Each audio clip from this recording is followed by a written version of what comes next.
Hello guys, തിരുവനന്തപുരത്ത് നിന്ന് ഞങ്ങൾ കോഴിക്കോടേക്ക് പോവുകയാണ് കേട്ടോ. അതും വന്ദേ ഭാരതിൽ. ഞങ്ങൾ രണ്ടുപേരും ഫസ്റ്റ് ടൈം ആട്ടോ വന്ദേ ഭാരത് കയറുന്നത്. അപ്പോൾ അതിൻ്റെതായ എക്സൈറ്റ്മെൻറ്റ് ഞങ്ങൾക്ക് നല്ലപോലെ ഉണ്ട്.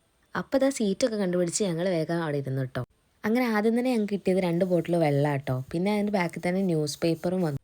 പിന്നെ അവർ പത്രമൊക്കെ തന്നല്ലോ. അപ്പോൾ ഞങ്ങൾ വെറുതെ അതൊക്കെ ഒന്ന് മറച്ച് നോക്കി പുറത്തെ കാഴ്ച കണ്ടിരിക്കുമ്പോഴാട്ടോ സ്നാക്സുമായിട്ട് വന്നത്. ഞങ്ങൾ ട്രെയിൻ കയറിയപ്പോൾ ഏകദേശം 5 മണിയൊക്കെ ആയിട്ടുണ്ട് കേട്ടോ. അതാണ് ഈവനിങ് സ്നാക്ക്. അപ്പോൾ ഞങ്ങളിതാ ഓപ്പൺ ചെയ്ത് നോക്കി. അപ്പോൾ അതിൽ ആദ്യം തന്നെ ഉള്ള ഒരു പരിപ്പ് വടയായിരുന്നു. പിന്നെ അതിലൊരു ഇൻസ്റ്റൻറ്റ് ചായ മിക്സ് പൗഡർ ഉണ്ടായിരുന്നു, ഒരു മിക്സറിൻ്റെ പാക്കറ്റ് ഉണ്ടായിരുന്നു, ഒരു കടലക്ക മിഠായി ഉണ്ടായിരുന്നു. പിന്നെ അവർ തന്നെ ഒരു ഗ്ലാസ് ഹോട്ട് വാട്ടറും കൂടെ തരും കേട്ടോ. അപ്പോൾ നമ്മൾ ഈ പൊടി അതിലിട്ട് കലക്കി കുടിച്ചാൽ മതി.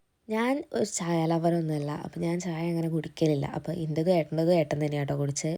പിന്നെ ഞങ്ങൾ പുറത്തെ കാഴ്ചകളൊക്കെ നോക്കിയിരുന്നു. അപ്പോൾ തന്നെ മഴ പെയ്തുണ്ടായിരുന്നു കേട്ടോ. പിന്നെ ഇരുട്ടൊക്കെ ആയി കഴിഞ്ഞാൽ പുറത്തെ വീഡിയോസൊന്നും അങ്ങനെ എടുക്കാൻ പറ്റില്ല. കഴിഞ്ഞാൽ നൈറ്റ് ഞങ്ങൾക്ക് ഫുഡ് വന്നു. ഞങ്ങൾ നോൺ വെജ് ആയിരുന്നു എടുത്തുന്നത്. അതിൽ ബിരിയാണി, ചപ്പാത്തി, സോയാബീൻ, ഒരു കറി ഉണ്ടായിരുന്നു. അത് കഴിഞ്ഞാൽ ഞങ്ങൾക്ക് 2 ഐസ്ക്രീം കിട്ടി, ബട്ടർ സ്കോച്ചിൻ്റെ. അതൊക്കെ കഴിച്ച് ഞങ്ങളെ സ്റ്റേഷൻ എത്തിയപ്പോൾ ഇറങ്ങിയിട്ട്. അപ്പോൾ ഇന്നത്തെ വീഡിയോ ഇത്രയുള്ളൂ. ബായ്.